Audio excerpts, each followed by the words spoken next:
Hello boys, my name is Yoshi, and welcome back to my blind playthrough of Mario vs. Donkey Kong for Switch. Well, technically 100% playthrough, yes.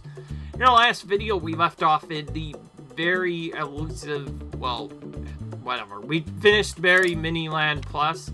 Now we're into Spooky House Plus. This is where the game made a big difficulty jump last time. I won't be... does it again. And having to guide a mini Mario round is definitely going to be very tricky. To balance it out, the levels are significantly shorter. They've went from being two screens to now just being a singular individual screen with nothing else in our path.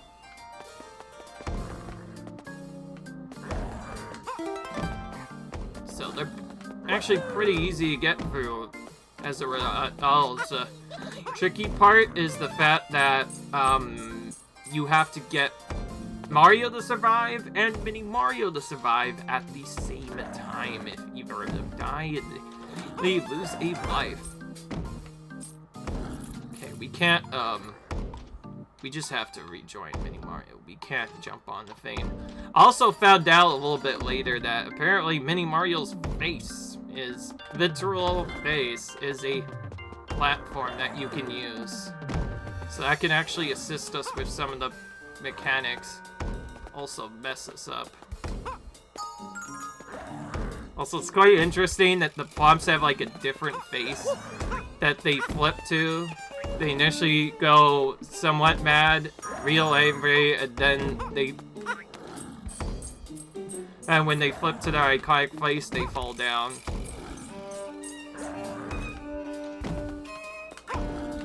Alright, we got through that. That seemed a little bit intimidating, but it wasn't really that. I guess a bit difficult. Depends on how you play. I will admit that flip timing, yes, that is what they're called. Because, like, the big ones are called flumps, the small ones are called flimps. That flip timing was way less tight. In fact, it was much easier to get through. But what about these next sections? There's also where Shield Enemy was introduced. I wonder if that's gonna maintain it, although that might be kind of weird to implement. Considering... Also, I know exactly what to do for this first one, and it's a bit tricky at first, but yeah. You have to guide him down that hill. Ooh, we actually have to do it again, because technically we're supposed to get that blue thing as well. But that's fine, we don't have to do the jump thing a second time. As you might have noticed, there are two different kinds of levels that can now appear when we do this new mode. There's ones where you pretty much exclusively have to protect Mini Mario and nothing else. And there's others where only exclusively Mario typically gets through. And then there's other times where you have to do the same thing for both characters. It's a bit tricky, but...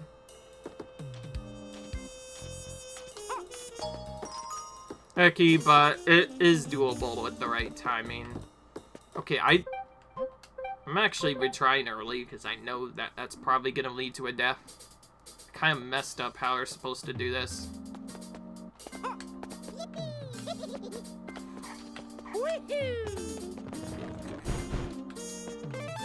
I know for sure how to get this one.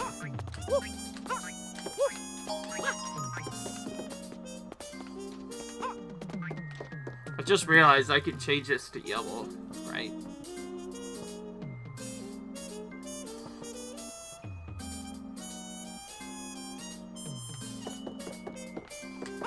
No, that's just gonna mess it up anyway. Wait, I think I figured out what to do. I don't know, that might be too far.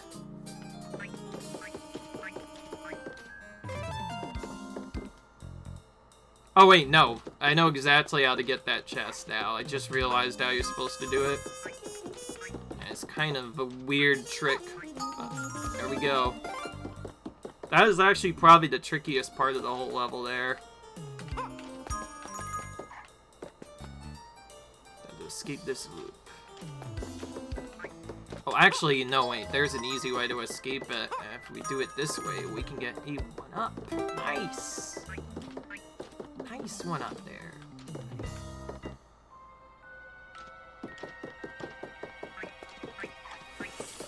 Gonna try to lay so I can get it like... Oh, okay, cool. We didn't even have to do that verse skip. Perfect. Somehow, we were able to get an extra life during that. So that was actually pretty sick performance there. Technically deathless, since I only restarted, because the timer was looking trick. And yes, that is a trick you can do if you're worried about losing lives.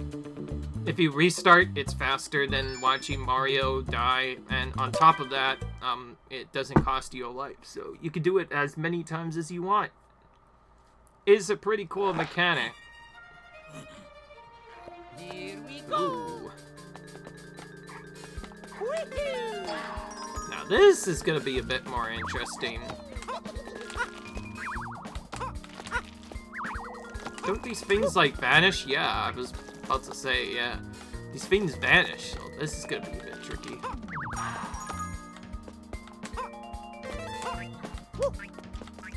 Okay, good. Alright.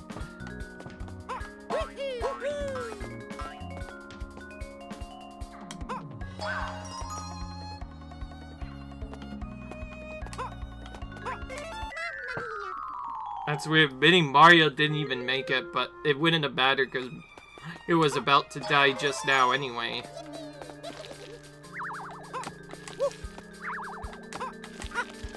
Well, this first part is somewhat straightforward. It's that's tough. Ah, way too late there. My bad. Now it should be fine. I think. I don't know how different some of those mechanics are for Bitty Mario.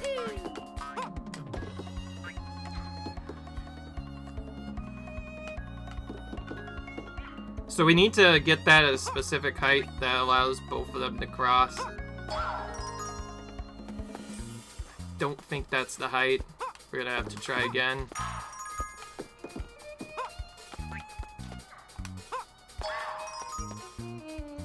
Alright, that looks perfect. We'll try it now. So that one was really just all timing, but at least this time you can kind of tell if it was messy, so you could immediately, and I also like that they have a button, so you could just redo it as many times as you want until you get the timing properly done. I did notice that in the original game, they did have slightly more forgiving hitboxes for, like, landing on the platforms at least, so it wasn't nearly as dangerous. Whereas in this game, it's way more tighter for some reason. I've noticed even, like, before that with the boos.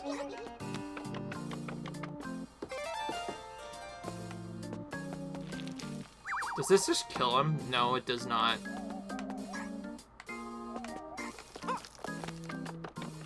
I have to lure this guy up here. Or is he's just gonna get in the way later.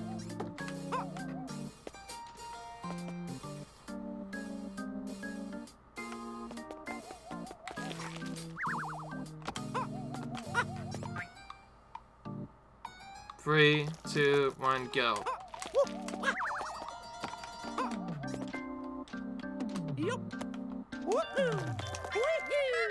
I did not need to do that backflip. I was trying to actually jump up normally, and something different happened instead.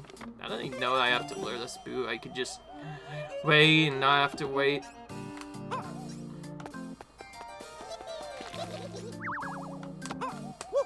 And by the way, I probably should have mentioned to that, and you probably already noticed this, but music, it's not repetitive actually at all. And I know that seems weird coming from me, but I do mean it. I do literally mean it, that the music is literally not repetitive at all. You want to know why? That's because it does seem like the same tune is actually somewhat different. I really messed this up. Okay, least I was able to jump over that. I made this a lot tough. If you're wondering, yes, I made this a lot tougher than it needed to be. If I had just looked back, I probably would... I'm thinking I can't do this anymore. The trickiest part about this is just even having a boo at all is gonna make this very messy. Because we need to lure it to, like, the very edge of a stream. Then flip back constantly, so it doesn't forward.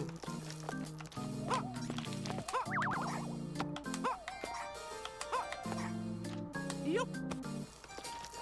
Woohoo! Yahoo!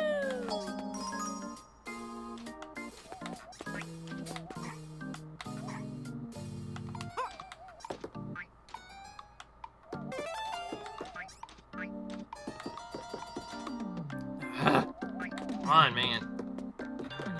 Yup. Woohoo! 3, 2, 1. Alright, good. We're pretty much done now. Oh, frick. Never mind. Forgot about that extra I'm just gonna restart, because Boo's probably just gonna be in a backward path, so it's pretty much just as bad as Dime.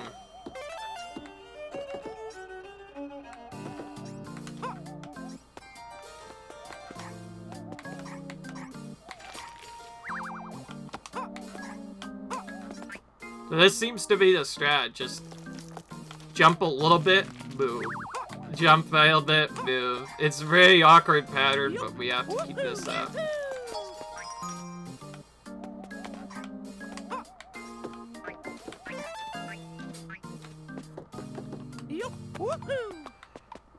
Alright. And in this one, we just have to go. And we beat the level down. If we had just done that the first time, it probably would have been a lot less stressful, but at least we didn't die in it, so it could have been much worse. Alright. Yeah, CDOS is definitely still being spooky. It's definitely getting more, or I guess in this case, more challenging. Though we haven't died much in the first 4 levels at all, so I imagine the last levels are gonna be what get us. Or mess us up, rather. Alright. 1-up time. And yes, in all these stages, because it's a blind playthrough and not many people have seen these, Here we go. it makes sense.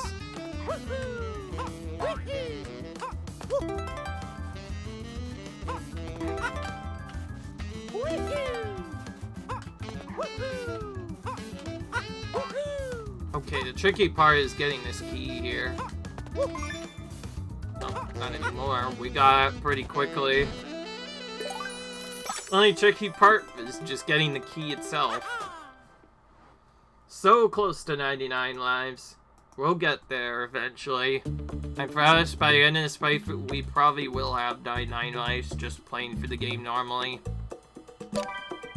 In the original game, maybe not so much, because it is a bit more random, but you could still get up to 5 lives. Then it's significantly less. Also, I don't feel like dealing with these flips, so my strat is actually going to be to just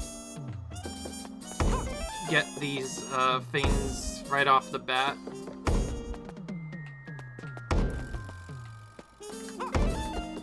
That way we don't even have to deal with the enemies at all. And that puts pretty much the worst part out of the way. Well, I guess not technically. We do still have to avoid them somewhat. It's just gonna be a lot easier. The real tricky thing is gonna be how do we get many more to that edge. Well, I kinda know how to do the first part. I just need to make sure that when I hit the tree guy, it is stuck in a very specific position.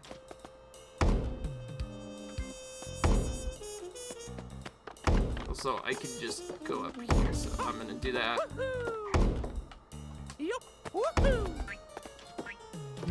Not sure if they intend you to do it like this puzzle like this, but I'll do whatever it takes to get this to work.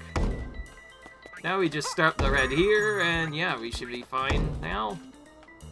Yeah, now he's here, he can't get out, so now we just have the flips to worry about. I think I know exactly what to do here. For him to do this, move, and then move again, and we're done. Just like that.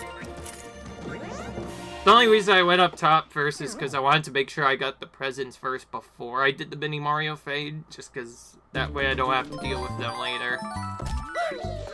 Alright, easy enough.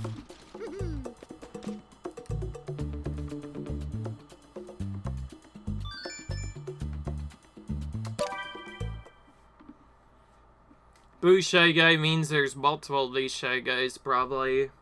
Or Ghost Shy Guys in this case. Here we go.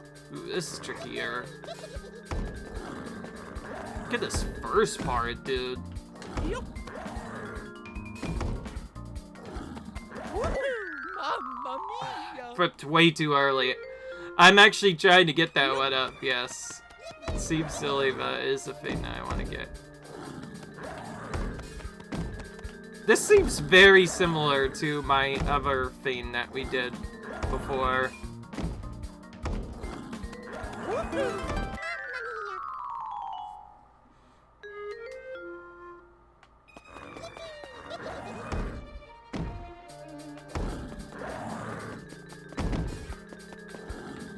Okay, that one up, okay, as funny as it is, that one up is unfortunately not worth it at all to get.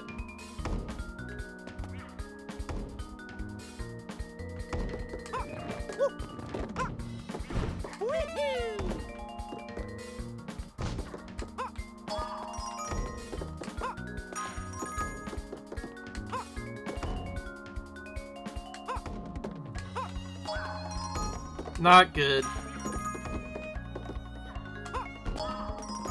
That should work. At least for getting the presents.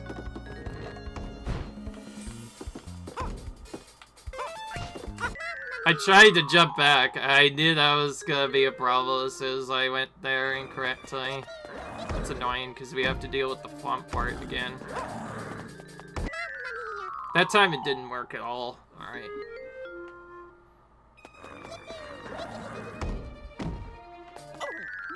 Mamma mia.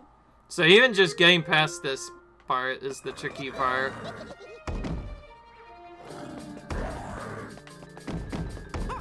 Alright.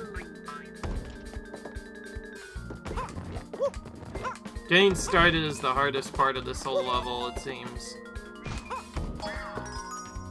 I don't like that position. I'm gonna try again. There we go.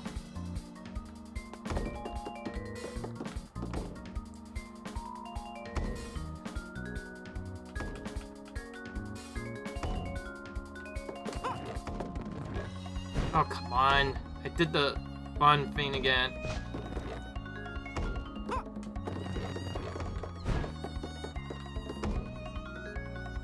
I get it. I could try and fall down there myself, but I don't think I want Mario specifically to fall down there.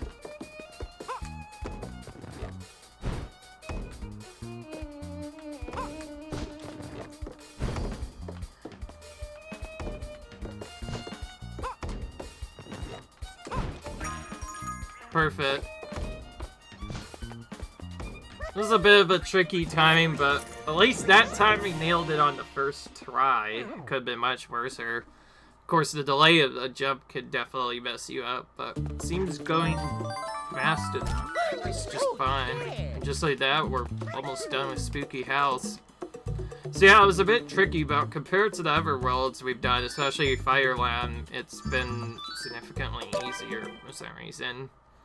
I don't know what is with the difficulty, constant changing difficulty of this game, but don't ask me, ask the game. Okay, so this one is just the same as it was before.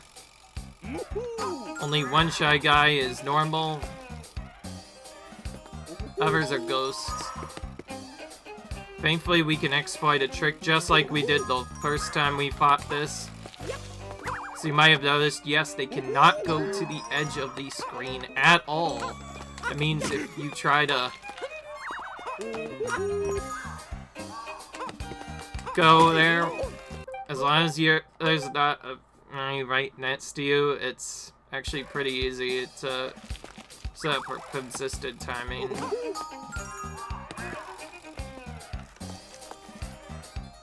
Don't ask me why this works, but it just does.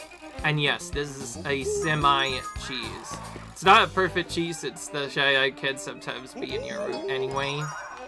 But essentially, you just wait here. Then you wait for another one to turn in. And then you hit Donnie on. I think I might have to actually...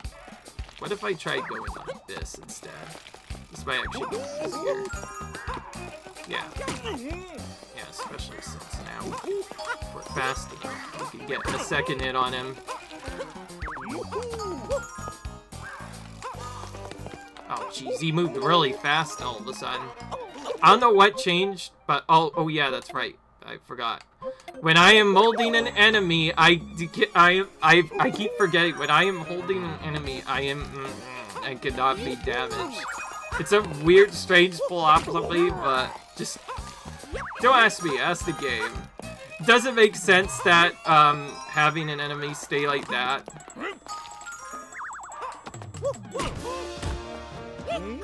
All right, we got him. This is one of the easier fights. Tricky part was just getting started, but it seems the fast movement helped a little bit in that first section. I still think that's pretty cool though, that if you really are worried about them, you could just stay on the very edge of the screen and you'll just be immune. You won't take any damage there. That's just a cool strategy I thought I would show off in case you're struggling with that boss, but we got through that Donkey Kong battle just fine, doing it normally. It's probably how we'll handle it in the future. So anyway, now we're at Slippery Summit. This is the other different level. Because after this would normally be the Mystic Forest, and then the true final level. So this is the second new world, so if you'd only played the original, all of these levels will be new to you. The remaining are exactly the same, basically, as they were in the original. Because, after all, this is a remake of the Game Boy Advance version of Mario vs. Donkey Kong, which I think is pretty interesting. You should definitely play it if you haven't already. Anyway, I hope you guys enjoyed this video. If you enjoyed, comment, subscribe, and I'll see you guys on the next Plus World video. Till then, see you guys later. Bye.